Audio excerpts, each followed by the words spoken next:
Donc dans la deuxième partie, nous allons envisager les limites de notre première réponse. Donc la première limite, je crois que c'est le risque de l'aliénation. En effet, lorsqu'on donne au désir ce qu'il réclame, lorsque l'on se conforme aux désirs des autres, eh bien le désir court un double risque. Le premier risque, c'est de transformer la question posée par le désir, qui comprend une forme d'hésitation, d'indétermination, de transformer cette question en injonction. En réalité, quand on répond à un désir, quand on cède à un désir, on y cède comme à un ordre contraignant, comme on se soumettrait à la nécessité de nos besoins naturels. Et on se laisse alors enfermer dans les demandes formulées par le désir. Le désir devient ce pur attrait que l'on subit. Françoise Dolto, à la suite de Freud, proposera une distinction intéressante entre les désirs et les besoins. Donc je vous propose de réinjecter là une nouvelle référence qui complétera ce qu'on a vu avec Freud. Françoise Dolto, dans un texte que je vous ferai parvenir, définit le besoin comme ce qui fait pression de manière impérative et qui relève en nous de tout ce qui est répétitif, habituel, respiration, sommeil, nutrition, autant de fonctions vitales parfaitement répétitives qui se contentent de restaurer des équilibres. Équilibres perceptibles d'ailleurs quand on les atteint dans le plaisir. Et en cela, le besoin peut être rapproché, dit Françoise Dolto, de la pulsion de mort freudienne. Thanatos. Pourquoi ? Parce que cette pulsion de mort, cette tendance qu'ont toutes nos pulsions, c'est la tendance à la stabilité, à la répétition, qui cherche à nous faire retrouver des états antérieurs. Dans la pulsion de mort, dans le besoin, l'organisme piétine, l'organisme fait tout pour revenir à des états qu'il connaît pour se préserver. Et il restaure en fait ce qu'il connaît, c'est-à-dire les états passés qui sont pour lui les plus sécurisants en revenant à l'identique. Alors que dans le désir, il y a au contraire une marge d'indétermination, contrairement au besoin. Nous ne sommes pas contraints de répondre à un désir, mais surtout, dit François Dolto, le désir a pour vocation de nous ouvrir à ce qui est nouveau. Il a une dimension exploratoire, contrairement aux besoins. D'ailleurs, on peut faire le rapprochement avec Platon. Platon nous disait que Eros est le fils de Pénia, l'indigence, et de Poros, cet habile chasseur qui invente des ruses pour se rapprocher de ce qu'il désire. Donc on voyait déjà dès cette origine mythique chez Platon que le désir, eh bien, contrairement aux besoins, explore des voies nouvelles et ne se contente pas de restaurer des équilibres connus. Voilà. Et c'est en cela que le désir obéit non pas à Thanatos, mais à Eros, cette pulsion de vie, cette tendance qui cherche à nous faire nous risquer à l'extérieur, à nous faire nous continuer ailleurs et autrement, tendance perceptible notamment dans la pulsion sexuelle. Par le désir, contrairement au besoin, je me risque vers l'altérité, je cherche des combinaisons nouvelles, je me risque vers l'extérieur et vers la nouveauté. Donc, je reviens à mon sujet à la lumière de cette distinction. Répondre à un désir en lui donnant tout de suite ce qu'il réclame, c'est en fait le faire taire. Et c'est l'amputer justement de cette dimension exploratoire. C'est le faire régresser au stade du besoin. Et c'est ce qui se passe par exemple dans l'addiction. Freud montre bien dans Par-delà le principe de plaisir que l'addiction, alors il ne le formule pas comme ça, que la compulsion de répétition, voilà son concept à lui, relève de la pulsion de mort. Parce que l'individu, à travers ses réponses systématiques, enferme son existence dans des schémas d'action connus et sécurisants, mais qui mutilent sa liberté et qui hypothèquent son avenir. Et donc, il faut se méfier de ces réponses automatiques que l'on suggère au désir, parce que naturellement le désir, parce qu'il contient, parce qu'il émerge du besoin, le désir va se diriger vers ce qu'il connaît parce que c'est pour lui le plus facile. Et donc, il faudrait réussir, et c'est ce que je chercherai à montrer dans ma troisième partie, à soutenir le désir dans son travail exploratoire. Il faudrait réussir à trouver pour lui une autre forme de réponse. Voilà. Deuxièmement, je crois que le désir nous fait courir un second risque, notamment dans sa dimension intersubjective, lorsqu'on cherche à répondre aux désirs des autres. Le risque, c'est que l'on cède, comme dit Jacques Lacan, sur notre propre désir. À force de céder à leur désir, aux autres, nous devenons créatures de leur désir. Donc il faudrait réussir à reconquérir une forme d'autonomie dans notre désir en cessant d'être happé perpétuellement par le désir des autres. C'est ce qu'entend Jacques Lacan dans cette fameuse formule, ne pas céder sur son désir. Il nous montre dans cette... je vous renvoie à l'extrait qu'on a très souvent mobilisé du séminaire 7. Il nous montre que nous avons une destinée particulière, ce qu'il appelle un sillage qui est proprement notre affaire, je le cite. Nous avons un désir authentique.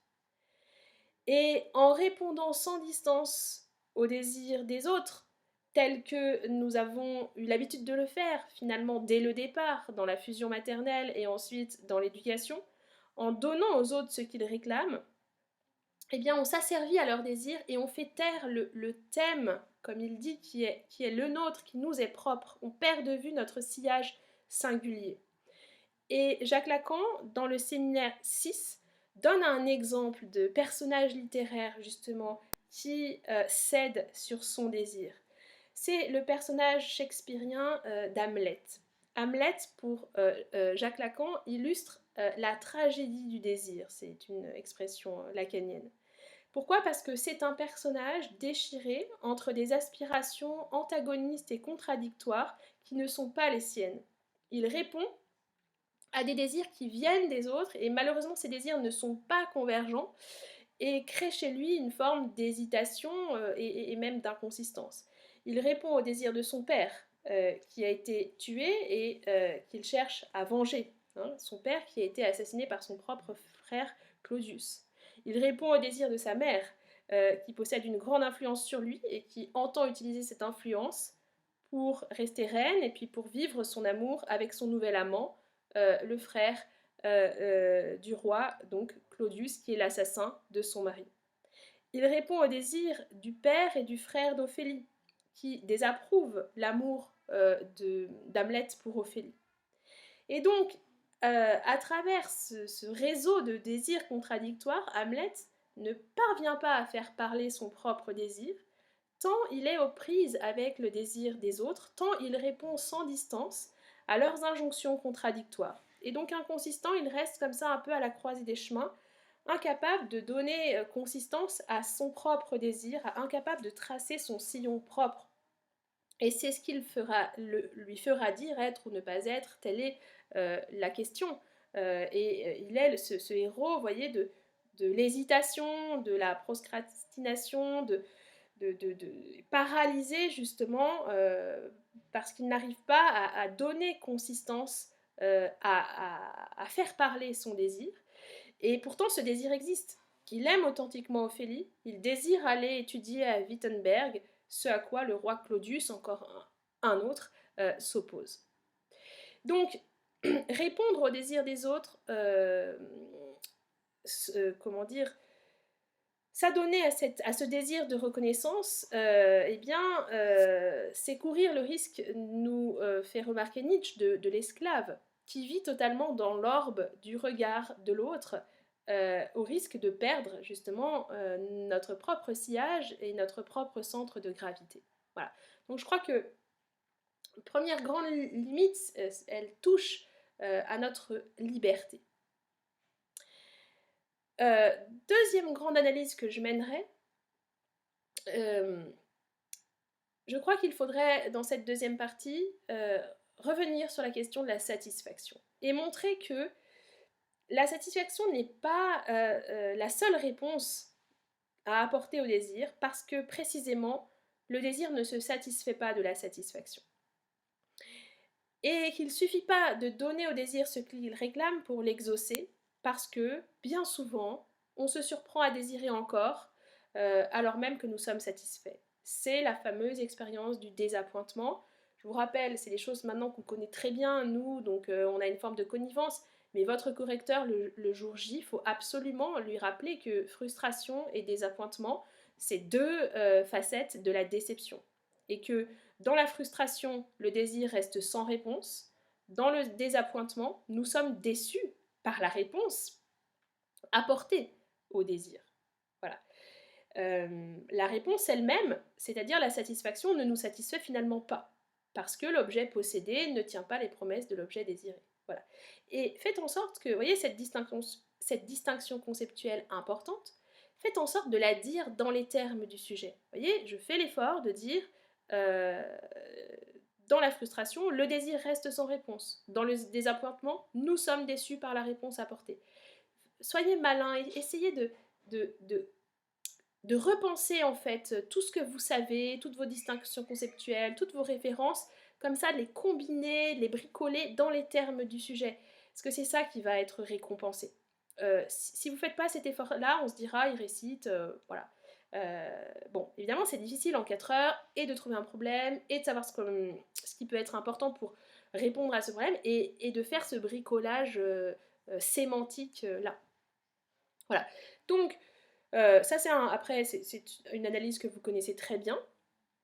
Il faudrait montrer pourquoi la satisfaction ne nous satisfait pas, et vous pourriez mobiliser les expériences proustiennes, l'expérience du baiser du soir, hein, ce baiser tant attendu et qui pourtant ne satisfait pas. Hein.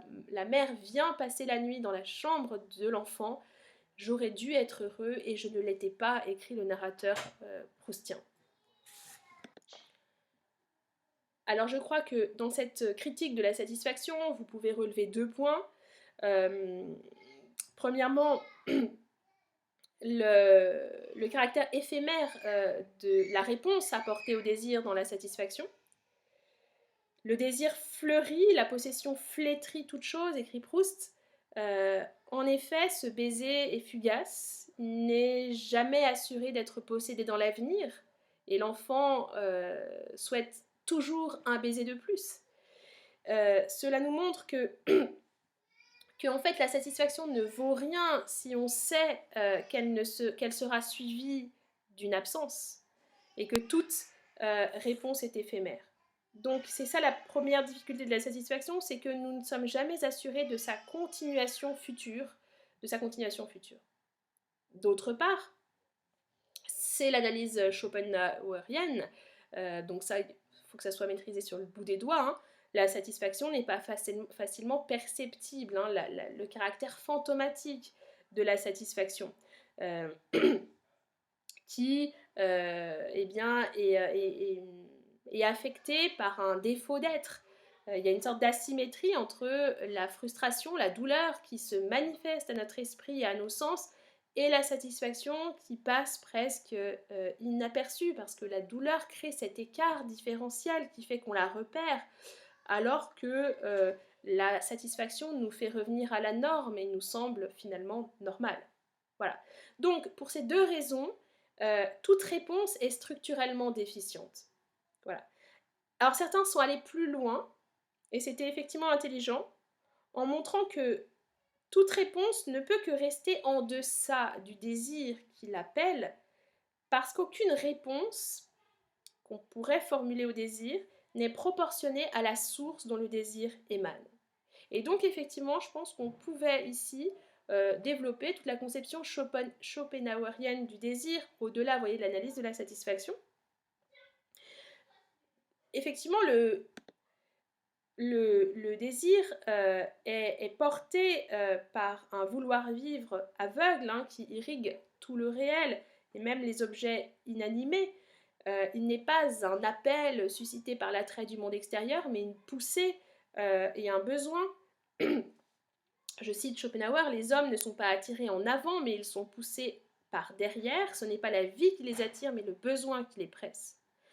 Et vous pouvez justifier cela en montrant que c'est pas les maigres récompenses, les quelques instants de plaisir que vit par exemple la taupe qui s'active sans relâche dans l'obscurité qui justifie son travail. On note dans cet exemple-là une disproportion flagrante entre les moyens dépensés et la fin poursuivie.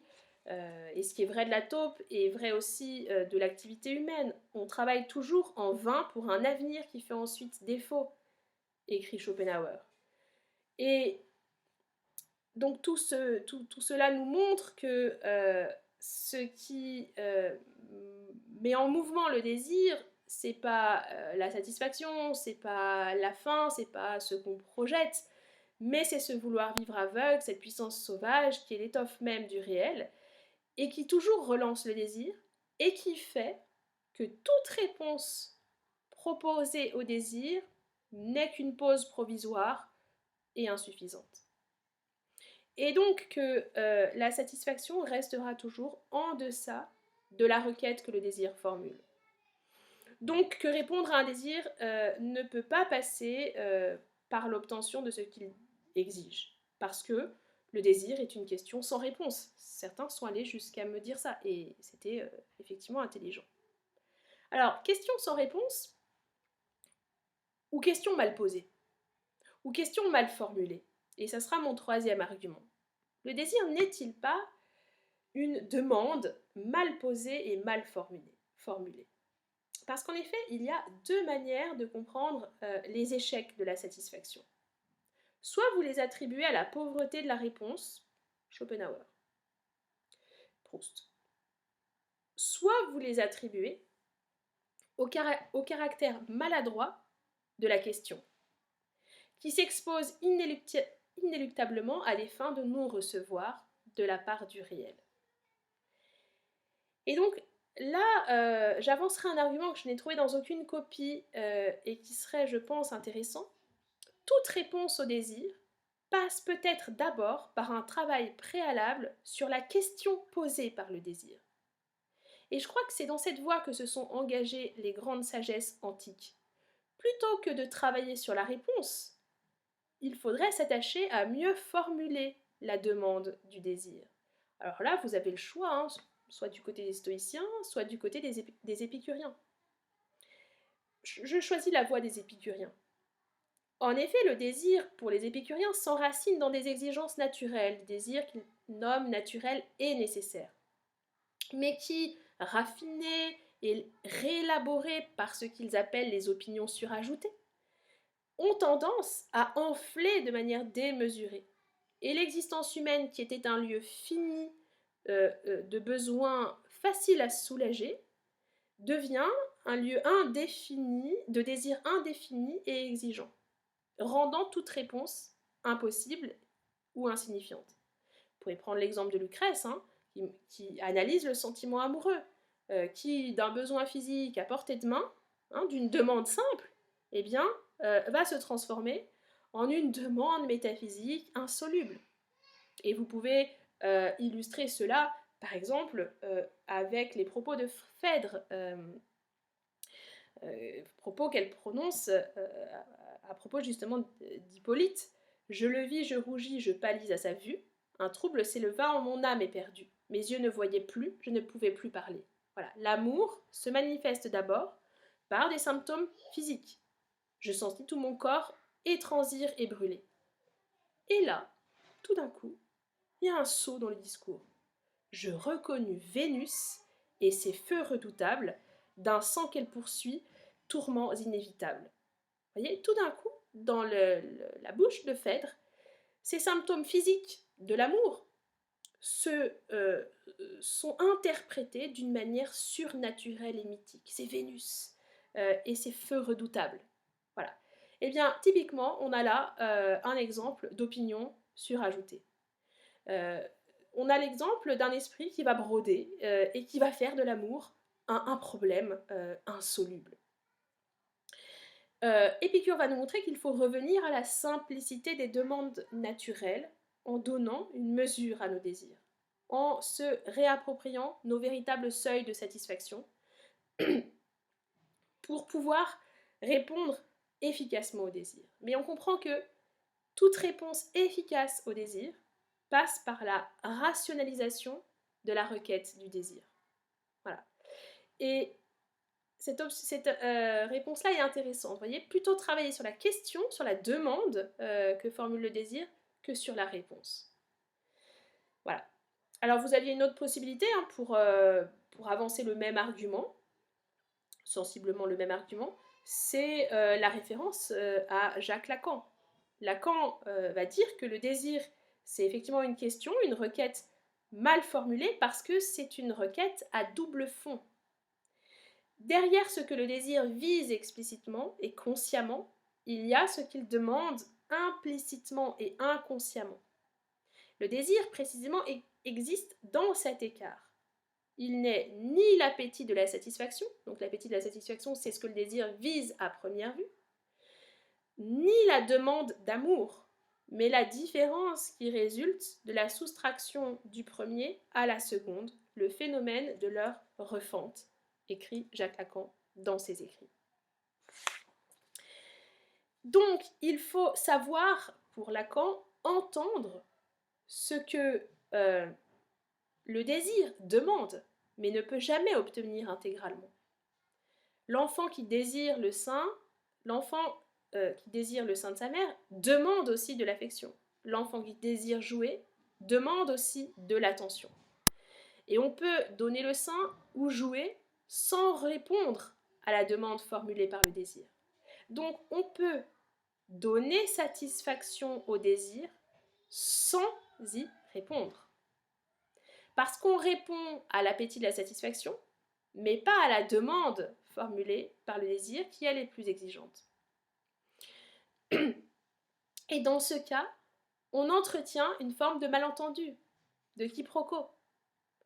Donc répondre à un désir, c'est moins, comme chez les épicuriens, rationaliser la demande du désir, que savoir comprendre et entendre la demande véritable que le désir formule.